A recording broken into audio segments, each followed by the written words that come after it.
चारों तरफ आग लगी हुई थी, बाहर निकलने का कोई रास्ता नहीं था। हर कोई यहाँ वहाँ भाग रहा था। केविन बच्चों की एक बस को इस आग में से निकालने की कोशिश कर रहा है। अब क्या वो इस मकसद में कामयाब हो पाएगा, ये जानने के लिए बढ़ते हैं कहानी की तरफ। तो ये फिल्म नवंबर 2018 से शुरू होती है। हम केविन को देखते हैं जो कहानी का मेन कैरेक्टर है और वो एक ड्राइवर होता है। हर रोज की तरह उसका दिन नॉर्मल था। वो स्कूल में बस ड्राइवर का काम किया करता था, जिसमें उसे बहुत ही कम सैलरी मिलती थी, जिससे उसका गुजारा कर पाना भी बहुत ज्यादा मुश्किल था। केविन के घर में उसकी माँ और एक बेटा है जो केविन का कहना नहीं मानता। केविन उसे लाख समझाता है कि तुम स्कूल में चले जाया करो, लेकिन वो बात सुनता ही नहीं। केविन को समझ में नहीं आता कि मैं अपने बेटे के साथ करूँ तो क्या करूँ। उसके पास एक डॉग भी है। उसे पता चलता है कि डॉग भी बीमार हो चुका है, जिसे वो हॉस्पिटल लेकर जाता है। उसने सोचा कि जब मुसीबत आती है तो वो चारों तरफ से ही आने लगती है। इंसान बुरी तरह फंस जाता है, लेकिन फिर भी वो हिम्मत नहीं हार रहा था। अगले दिन फिर से वो स्कूल जाता है, जहाँ वो बस में बच्चों को बिठाता है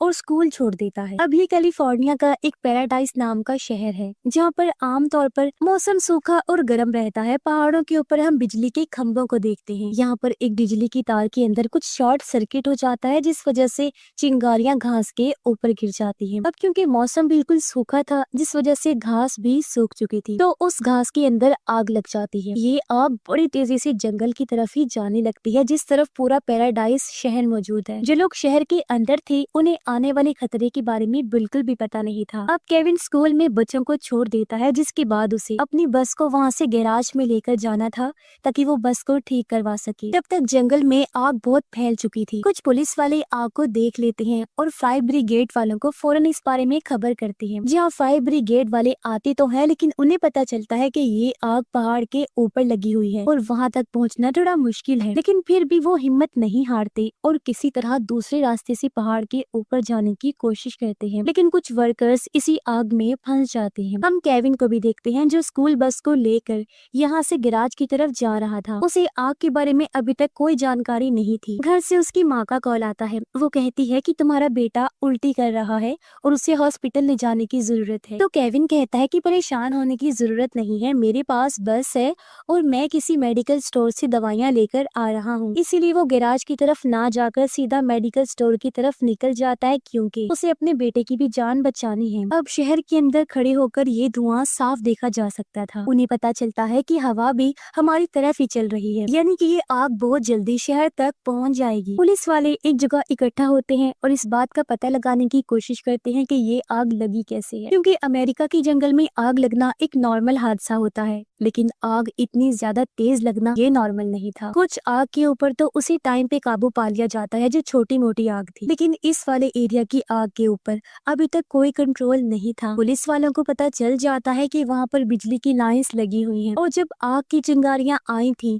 हवाओं का फुल जोर था, तो बिजली को बंद नहीं किया गया था और इसी वजह से आग लगी थी। जल्दी वहाँ पर बिजली के डिपार्टमेंट के कुछ लोग आते हैं। फायर ब्रिगेड वाले उन पर काफी गुस्सा करते हैं कि तुम्हें पता नहीं था इतनी तेज हवा चल रही है, तुम्हें बिजली को काट देना चाहिए था। फायर ब्रिगेड की बातों के बाद डिपार्टमेंट के आदमी सारी बिजली को बंद कर देते हैं, क्योंकि उन्हें पता है कि इस तरह के हादसे और ज्यादा हो सकते हैं। फिर हम एक ऑफिसर को देखते हैं जो FBI में है। वो फायर ब्रिगेड वालों को बताता है कि मैं आग में फंसा हुआ हूँ, लेकिन यहाँ कुछ घर हैं जिनके अंदर आग लग चुकी है और उन घरों को मदद की जरूरत है, इसलिए वो यहाँ खुद भी लोगों की मदद करता है। ये वो घर थे जो जंगल के आसपास में बने हुए थे, इसीलिए वो कुछ लोगों को अपनी ही गाड़ी में बिठा लेता है और उनकी जान बचाकर यहाँ से ले जाता है। अब फायर ब्रिगेड वालों को ये पता चल जाता है कि ये आग बहुत देर से जल रही, काफी दूर तक फैलती जा रही है। कम से कम 5 किलोमीटर का इलाका इसने अपने अंदर ले लिया है।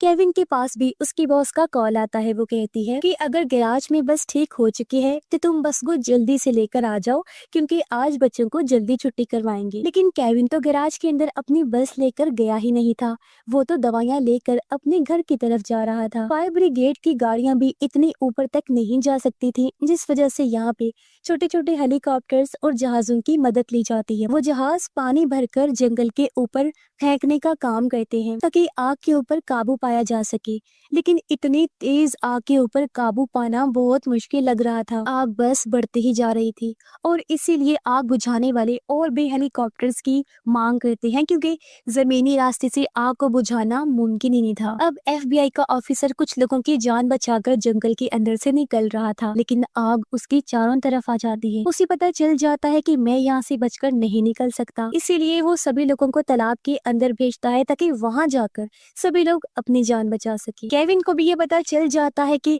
जंगल के अंदर बहुत तेज आग लग चुकी है और फायर ब्रिगेड की गाड़ियां उसी तरफ जा रही हैं। इसीलिए वो अपने बेटे से बात करता है और कहता है, मैं बहुत जल्दी तुम्हारे पास पहुंच जाऊंगा और चाहे कुछ भी हो जाए घर से बाहर मत निकलना, क्योंकि जो धुएं का गुबार था वो पूरी तरह से चारों तरफ फैल गया था।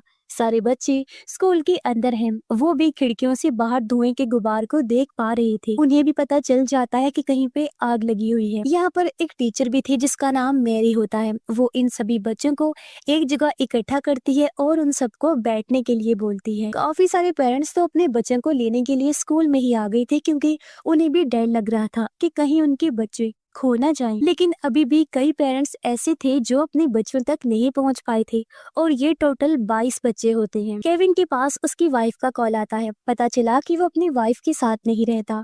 उसकी वाइफ को भी ये पता चल जाता है कि मेरे बेटे के साथ कुछ हुआ है, इसीलिए वो केविन को कहती है कि तुम्हें हमारे बेटे के पास जाने की कोई जरूरत नहीं है, मैं उसे तुम्हारे घर से ले लूंगी। उधर स्कूल के अंदर से एक वर्कर सभी ड्राइवर्स को कहती है कि जिस भी ड्राइवर की बस खाली है स्कूल में पहुंच जाइए और बच्चों को अपने साथ ले जाएं, क्योंकि यहाँ स्कूल में अभी भी 22 बच्चे बसे हुए हैं। उनके पेरेंट्स हमारे तक नहीं पहुंच पाए। पर बदले में कोई बस का ड्राइवर जवाब नहीं देता। सिर्फ केविन ही था जो स्कूल के पास आया हुआ था, इसलिए वो जवाब देता है और कहता है कि मैं बहुत जल्दी स्कूल पहुंच जाऊंगा, बच्चों को रेस्क्यू करके निकाल भी लूंगा। इसीलिए केविन जल्दी से अपनी बस को भगाकर इस जगह से स्कूल की तरफ जाता है। उसने बच्चों को रेस्क्यू करके एक खाली जगह चीको पर पहुंच जाना है, तो केविन जल्दी से स्कूल में पहुंच जाता है। सारे बच्चों को अपनी बस में बिठा लेता है। मैरी नाम की टीचर केविन को कहती है कि इन सभी बच्चों को तुम चीको के पास पहुंचा देना जहाँ पर खाली जगह पड़ी है। लेकिन केविन कहता है कि मैं अकेला ये काम नहीं कर सकता, किसी को मेरे साथ जाना होगा। तो मैरी कहती है ठीक है, मैं ही तुम्हारे साथ चलती हूँ। इसीलिए मैरी भी उन बच्चों के साथ बस में बैठती है और ये लोग यहाँ से निकल पड़ते हैं। बच्चे भी आराम से अपनी अपनी सीट्स पर बैठ गए थे। पुलिस और फायर ब्रिगेड वाले आग बुझाने में लगे होते हैं। वो बढ़ती हुई आग से बेहद टेंशन में आ गए थे। केविन जिस बस को ले जा रहा था वो बस भी एक जैम के अंदर फंस जाती है। काफी लंबा ट्रैफिक का जैम था, क्योंकि सभी लोग यहाँ से निकलने के बारे में सोच रहे थे, जिस वजह से सारी गाड़ियां अचानक से हाईवे पर आ गई थी और जाम लग गया था। ऐसे ही इंतजार करते करते रात हो जाती है। केविन को पता चल जाता है कि यहाँ से निकलने का कोई रास्ता नहीं है। फिर भी वो किसी तरह करके मैरी को सीट पर बिठाता है और कहता है कि मैं रास्ता खाली करवाने की कोशिश करूंगा, तब तुम धीरे धीरे करके बस को पीछे पीछे लेकर आना। तब मैरी ऐसा ही करती है। केविन सामने से गाड़ियां हटाने लगा, ये कहकर कि मेरे पास बच्चे हैं तो प्लीज हमें निकलने दो। कुछ लोग रास्ता छोड़ देते हैं। काफी कोशिश करने के बाद केविन की बस यहाँ से निकलने में कामयाब हो जाती है और इस तरह से केविन बस को आगे बढ़ाता हुआ एक जगह पर पहुंच जाता है। वो देखता है कि यहाँ तो बहुत तेज आग है, सारे घर जल रहे हैं। मैरी भी कहती है कि हमें यहाँ पर नहीं रुकना चाहिए, हमें इन बच्चों को उसी जगह ले जाना होगा जहाँ पर हमें कहा गया था। केविन अब यहाँ से भी आगे बढ़ता है। चारों तरफ बस आग की लपटें थी और धुएं की वजह से अंधेरा होने लगा था। आग की गर्मी की वजह से बहुत सारे बच्चे डर गए थे, लेकिन मैरी किसी तरह इन बच्चों को संभालने की पूरी कोशिश कर रही थी। अब जहाँ चीको नाम की कैंप साइट थी वहाँ पर कुछ टेंट्स लगा दिए गए थे। जितने भी जख्मी लोग थे वहाँ पर आ रहे थे। सारी बसेस को भी यहीं पर आने के लिए कहा गया था, लेकिन अभी तक एक बस नहीं आई थी और वो थी केविन वाली, जिस वजह से बस के अंदर जितने भी बच्चे थे उन सबके पेरेंट्स यहाँ पर बहुत ज्यादा परेशान हो जाते हैं। उधर केविन जहाँ बस चला रहा था वहाँ सामने कुछ भी दिखाई नहीं दे रहा था, लेकिन केविन बस को बस अंदाजे से चला रहा था। सभी बच्चे पसीने में तर हो चुके थे और पानी के लिए पुकार रहे थे, लेकिन आसपास पानी मिलना बहुत मुश्किल था। इसलिए केविन गाड़ी को उस जगह रोक देता है जहाँ पर आग थोड़ी कम लगी हुई थी। मैरी कहती है कि मैं आसपास के घरों में पानी देखने के लिए जाती हूँ, इसीलिए वो एक घर में जाती है जो कि फ्यूल स्टेशन के पास था और वहाँ से पानी की बॉटल्स जमा करना शुरू करती है। लेकिन तभी फ्यूल स्टेशन में भी धमाका हो जाता है और मैरी बाल बाल बचती है, लेकिन वो किसी तरह बच्चों के लिए पानी ले आई थी। तब जाकर बच्चों की प्यास बुझती है। अब आग और भी ज्यादा फैल चुकी थी। केविन बस को लेकर आगे बढ़ता ही जा रहा था। उसे नहीं पता था कि ये रास्ता किस तरफ जाएगा, क्योंकि दूर दूर तक सिर्फ अंधेरा था और अंधेरे के सिवा कुछ भी नहीं होता। जितने भी पेरेंट्स थे उन सबको केविन की बहुत समझाने की कोशिश करती है कि आप लोग परेशान मत होइए। जिस बस के अंदर बच्चे बैठे हुए हैं उसे केविन नाम का अच्छा ड्राइवर चला रहा है और मैरी नाम की टीचर भी उसी बस में बच्चों के साथ है। तो ये दोनों सही सलामत बच्चों को यहाँ पर ले आएंगे। बस आप लोग मुझ पर यकीन रखिए, पुलिस और बाकी लोगों को अपना काम करने दीजिए। केविन जब आगे बढ़ रहा था तो उसे कुछ लोग दिखाई देते हैं जो भाग रहे थे। वो लोग केविन को बोलते हैं कि आगे बस को मत ले जाना, क्योंकि आगे जाने का कोई रास्ता नहीं है, तुम भी पैदल ही भागने लगो। लेकिन केविन के पास 22 बच्चे हैं, वो उन बच्चों को छोड़कर पैदल नहीं भाग सकता। इसीलिए वो मैरी को बोलता है कि तुम बस में बैठी रहो, मैं रास्ता देखने की कोशिश करता हूँ। तो वो रास्ता देखने के लिए दूसरी तरफ जाता है तो पता चलता है कि यहाँ से बाहर निकलने का कोई रास्ता नहीं है। चारों तरफ बस आग ही आग है, यानी कि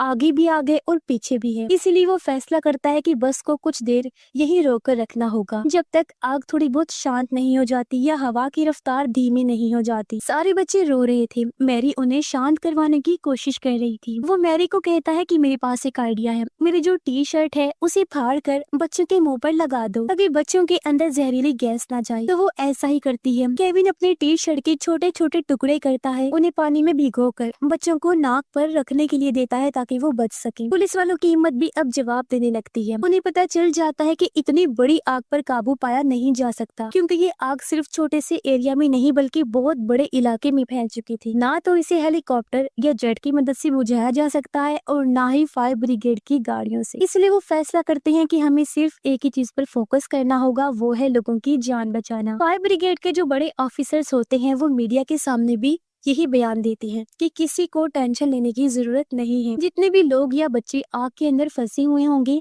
हम उन सबको सही सलामत निकाल लेंगे। तब तक केविन और मैरी एक दूसरे से बातें करने लग जाते हैं और अपने अपने दुख शेयर करने लगे, क्योंकि दोनों को लगता है कि शायद अब उनका आखिरी वक्त आ गया है। लेकिन थोड़ी देर बाद उन्हें एहसास होता है कि आग बिल्कुल पास आ पहुंची है। केविन फौरन बस से नीचे उतरता है और आसपास लगी हुई आग को बुझाने की कोशिश करता है, पर हवा बहुत तेज चल रही होती है, इसलिए आग बुझने का नाम ही नहीं लेती।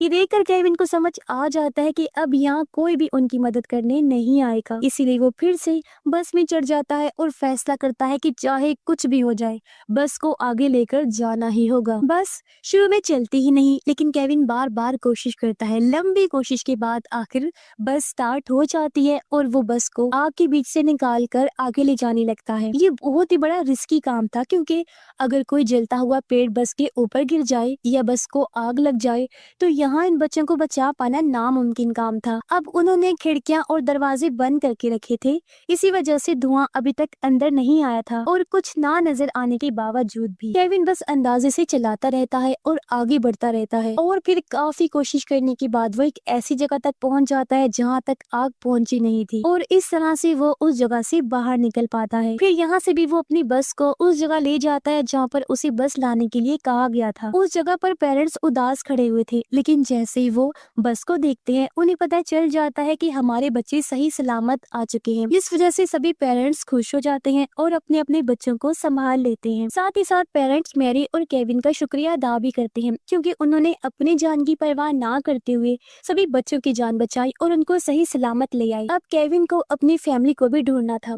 वो यहाँ के कैंप के अंदर अपनी फैमिली को ढूंढने के लिए जाता है, जहाँ उसे अपनी माँ नजर आती है। वो अपनी माँ को देखकर बहुत खुश होता है और पूछता है कि मेरा बेटा कहाँ पर है। उसकी माँ कहती है कि तुम्हारे बेटे को तुम्हारी वाइफ अपने साथ ले गई है। और अब इस आग वाले हादसे के कुछ दिन के बाद का टाइम दिखाया गया, जहाँ फाइनली किसी तरह आग को बुझा दिया गया। लेकिन आग बुझ जाने के बावजूद भी आग ने अपने निशान पीछे छोड़ दिए होते हैं। केविन अपने जले हुए घर के पास जाता है और यहाँ पर अपनी फैमिली की फोटो देखने लग जाता है। उसे इस बात का दुख भी हो रहा था कि मेरे साथ साथ सब लोगों के घर जल के राख हो गए हैं। तभी यहाँ पर एक गाड़ी आती है जिसकी तरफ केविन देखने लगता लगता है। गाड़ी के अंदर से उसकी वाइफ और बेटा बाहर निकलते हैं। उनका बेटा केविन से मिला और दोनों बाप बेटा सही सलामत है, इस वजह से बहुत खुश होते हैं। केविन की वाइफ को भी अपनी गलती का एहसास था और ये लोग फिर से एक साथ रहने का फैसला करते हैं, क्योंकि इतने बड़े हादसे से वो लोग गुजरे थे, उन्हें काफी मुश्किल का सामना करना पड़ा था, जिस वजह से उनको फैमिली की अहमियत और एक साथ रहना कितना अच्छा होता है ये समझ आ गई थी। और इसी के साथ ही इस फिल्म की कहानी भी यहीं पर खत्म हो जाती है।